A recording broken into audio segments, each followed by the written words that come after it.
NIRT ICMR சார்பாக சாவல் அறிவிக்கப்படுது.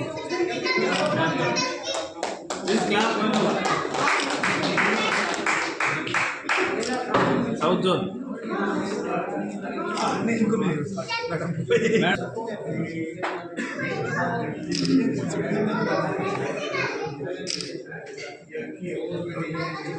Thank you.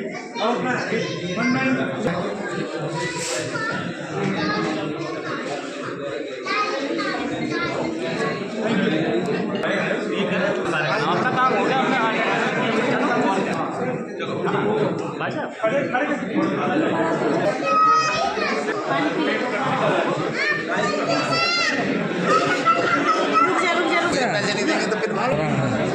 लेके जा रहे हैं इन सबको मेरा अभिनंदन जय हिंद।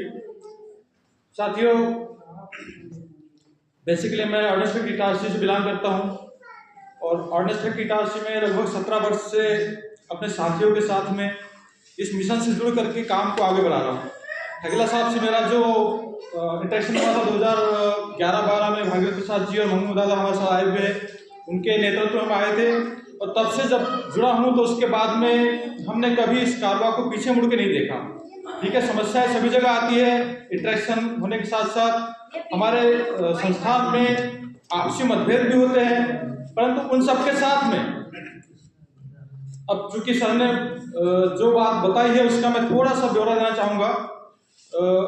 ये मेरा सपना था कि बाबा साहब ने जो वास्तव में हमें कहा कि अगर लड़ना सीखना है तो पढ़ना सीखना होगा और पढ़ने के लिए हमारी पीढ़ी को उस स्तर की नैतिक शिक्षा की आवश्यकता है और उस मिशन को आगे बढ़ाने की मेरा सपना था 2014 से कि मैं अपने क्षेत्र में कम से कम वंचित वर्ग के बच्चों के लिए जो गुणवत्तापूर्ण शिक्षा से वंचित रह जाते हैं उनके लिए एक व्यवस्था बनाऊं। वो मिशन चलाते चलाते 2021 में मुझे सफलता मिली और मैंने तत्कालीन महाप्रबंधक महोदय हमारे सिंधे साहब थे, उनसे एक अनुमति ली कि मैं अपने जो भी मुझे इस मिशन में सहयोग करना चाहते हैं उनके वेतन से, बाबा साहब ने कहा था कि 5% देना चाहिए, मैंने लोगों से अपील करी कि 0.5% प्रति माह सभी लोगों से मैं जो इच्छुक होंगे उससे सहमति लेकर वेतन से कटवाने का काम किया है। और आज मैं इस मंच से बताते हुए हर्ष महसूस करता हूँ कि लगभग 350 कर्मचारी हमारे साथी जो SC, ST, OBC, माइनॉरिटी, दिव्यांग या जनरल समुदाय सभी वर्ग के लोग हैं, वो सभी लोग इस व्यवस्था को, इस मिशन को तहे दिल से सपोर्ट कर रहे हैं। और आज उस स्कूल का संचालन लाइब्रेरी के साथ मैं अभी साथ में कुछ कैलेंडर लाया हूँ, सबको अभी उपलब्ध करा दूंगा। तो उसमें उपलब्धि लिखी हुई है 12 सालों की और साथ में कैलेंडर भी है, हमारा जो चेहरा है, हमने क्या काम किया है, कैसा हमें सोचना चाहिए, तो वो चीज़ भी है। और मैं जैसा मानता हूँ कि वो जो हमने मिशन शुरू किया है, अगर वैसा मिशन साक्षात रूप से सभी जगह चालू किया जाए तो उसका बड़ा सफल और सकारात्मक परिणाम सामने आएगा।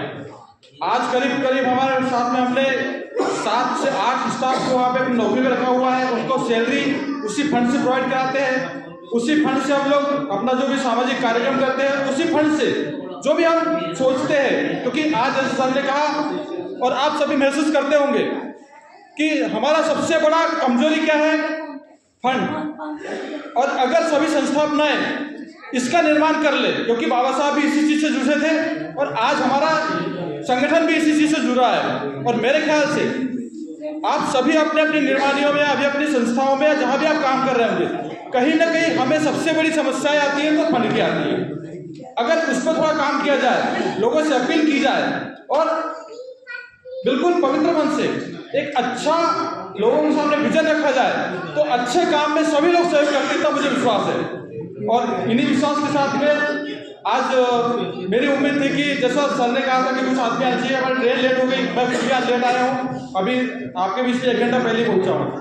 तो हमारे कुछ साथी जबलपुर से आए थे, उनकी भी ट्रेन 6 घंटे लेट है, तो वो भी हम अभी नहीं पहुँच पाए हैं। और मैं उम्मीद करूँगा कि आज सर ने कुछ आपके सामने अपनी बातें रखी होगी और आपके साथ में साझा भी किया होगा समस्याओं के साथ।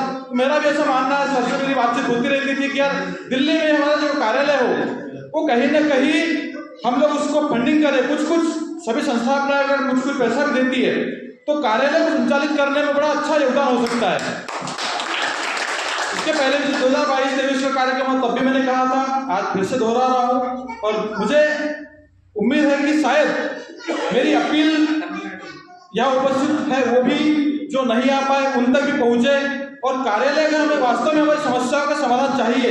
अगर राष्ट्रीय स्तर पर हमें उपस्थिति उपलब्ध करानी है और हमें अपेक्षाएं फेडरेशन से है, तो हमें अपना कर्म करना होगा, हमें उत्तरदायित्व निभाना होगा। और उत्तरदायित्व निभाना तभी हो सकता है जब संचालन करने के लिए कार्यालय हो और कार्यालय के लिए ऊपर फंडिंग करा सके। तो इन्हीं शब्दों के साथ मैं माफी चाहूंगा अगर कोई मेरे शब्द आपको कुछ लगे कि मैंने कुछ ज्यादा कह दिया उम्र के हिसाब से। आप सब मुझसे वरिष्ठ है, समझदार है और ज्यादा ज्ञानी भी है। तो मेरी बात इससे इतनी सी है कि मैं चाहता हूँ कि जिस प्रकार से अन्य फेडरेशन जो कि राष्ट्रीय स्तर पर बातें करते हैं, उनके लिए कार्यालय होते हैं, उनके लिए सारी व्यवस्थाएं होती है, रिकॉर्डेशन होता है, तो उन चीजों की बात तो हम करते हैं और उसके लिए हम अपना प्रयास नहीं करते। तो ये सामंजस्य जब शुरू होगा तो ही हम आगे बढ़ पाएंगे, अन्यथा हम सिर्फ यहाँ पे कार्यक्रम कर ले, 4 आदमी आके लेके जाए और वहां जाके कह के हमने कार्यक्रम कर लिया, इससे कुछ नहीं होने वाला। तो मैं चाहूंगा कि सभी लोग इसको बड़ी गंभीरता से समझे और अपने अपनी जगह जाकर के इस पे बड़े तल्लीनता से विचार करें और उस पर काम करेंगे।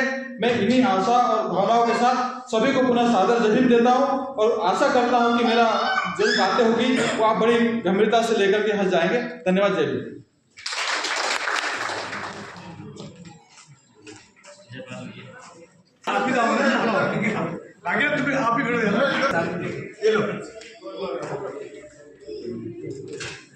बाकी जी आप ही आए हो।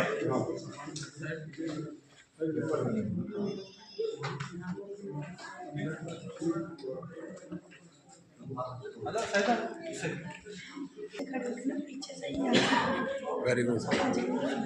बाबा साहब का मिशन हम पूरा मिलकर करेंगे, सरकारी कर्मचारी पूरा। नाम के क्या नाम के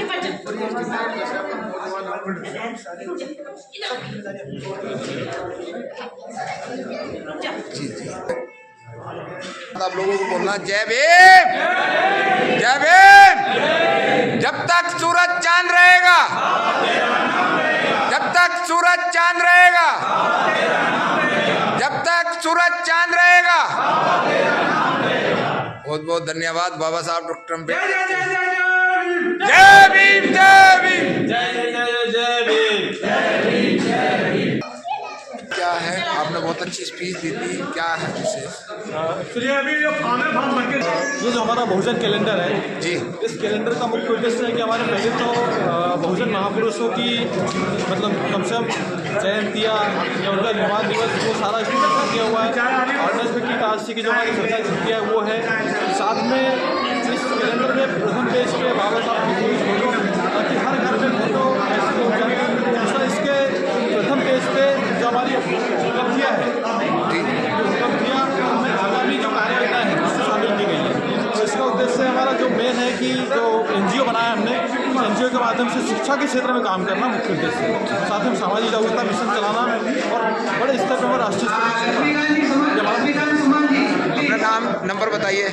7000427694 मेरा मोबाइल नंबर है। जिस भी साथी को लगता है कि इसमें कुछ हेल्प कर सकता है, गाँव चाहता है, तो मैं इससे देने के लिए तैयार हूं।